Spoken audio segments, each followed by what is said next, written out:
paņēmiena mēs rakstam pēc Pitagora teorēmas.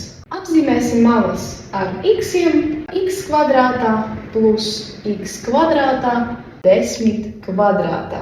2x kvadrātā 100 izdalam ar 2 un sanāk x kvadrātā vienāds ar 50.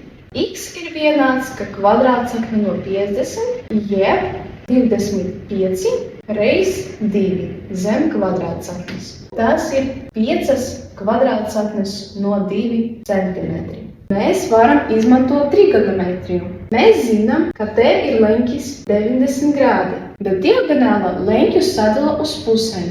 Sanāk, ka šī leņķa vērtība ir 45 grādi. Tātad sinus 45 grādiem x dalīt ar 10. Sinus 45 ir kvadrātsakne no 2 dalīt ar 2. X dalīt ar 10. X ir vienāds sareizinām pa diagonāli 10 kvadrātsaknes no 2 dalīt ar 2. 5 kvadrātsaknes no 2 centimetri. Mums der arī romba laukuma formulu.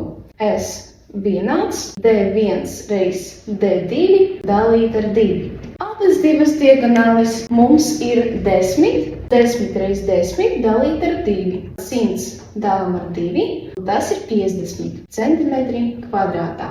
Romba mala kvadrātsakne no 50, kas atkal mums būs 5 kvadrātsaknes no 2 centimetri.